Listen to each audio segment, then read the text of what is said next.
it's Anne McDowell, Freedompreneur, coming to you on day 12 of my 30-day video challenge. Today we're going to be talking about resiliency, and I know I promised to do that for you the other day, but today is the most appropriate day to talk about that. I find that resiliency is an extremely powerful word, and I've adopted it as my middle name. I find that I've had to become very resilient over my life and over my business career, and I think that it's a very powerful life skill to have. Whether you are in business for yourself or whether you are living the life of whatever it is that floats your boat, there'll be occasions where things will happen that will take you by complete surprise and will knock the wind out of your sails. And whether it be people or relationship breakups or business things that go a bit pear-shaped, there will be a zillion things that will happen over the course of your life that will really knock you flat. I want you to realise that this is a normal part of human life, and also that the skills to deal with this are normal too. And I would really encourage you to adopt life skills that will help you become more resilient. Firstly, how I pick myself up, and I've picked myself up a number of different times over a number of different occasions. I've been made redundant twice in my career before I started business. I've had the rug pulled out from underneath me with the global financial crisis with clients. I've had a whole range of different things happen.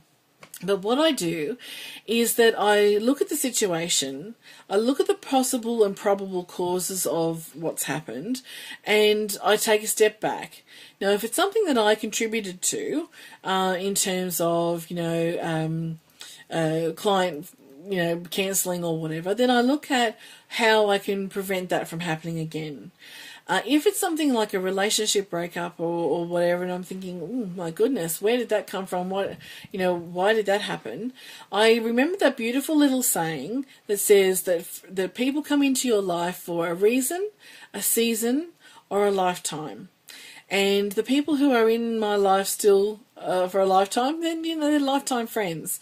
And I thought that people would come into my life who appeared to be lifetime friends, but they didn't appear to be lifetime friends. But they taught me a lesson, so they became a reason and a season friends.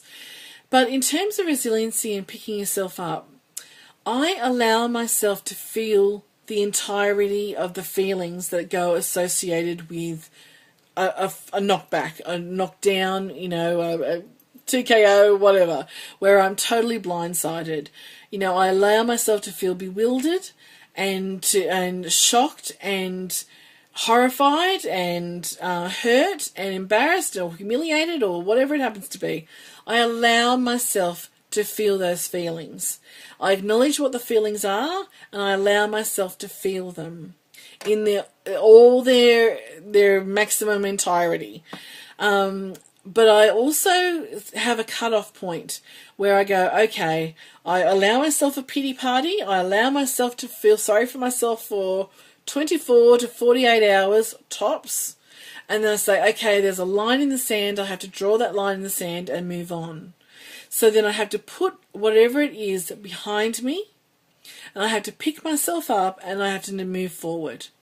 So that's not always easy depending on what the situation is. And in the past, I wallowed in self-pity on a relationship breakup for way too long and gave that person way too much power or influence over my life when they didn't deserve it. So I've learned over the years to go, you know what? 24 to 48 hours is enough, and I will feel very sorry for myself during that time. I will cry, I will wail, I will howl, and I allow myself to do that because for me, releasing the emotion is the important part. I can feel indignant, I can feel hurt, I can feel all of the emotions, and I go, right, I'm allowing myself to grieve and feel everything, but there has to be a time where I say enough's enough, to pick myself up and move forward.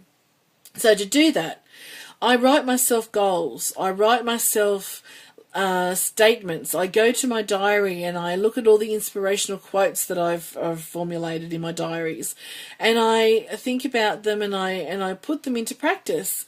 One of them says, "I've got nothing to do today but smile." Paul Simon said that.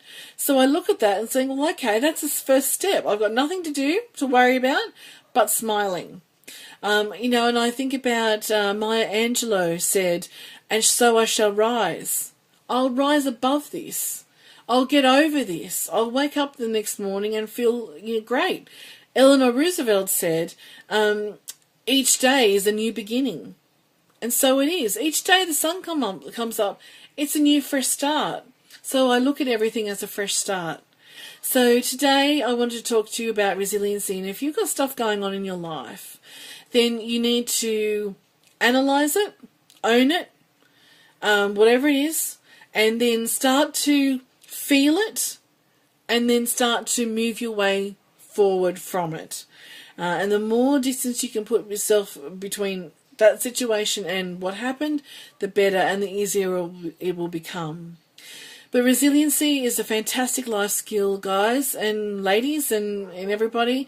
Please, please, please start to learn how to become resilient and pick yourself up. You'll have to in business, you'll have to in life, and the quicker you're able to get the life skill happening for you, the better off you'll be. All right, have a wonderful day. See you tomorrow. Bye.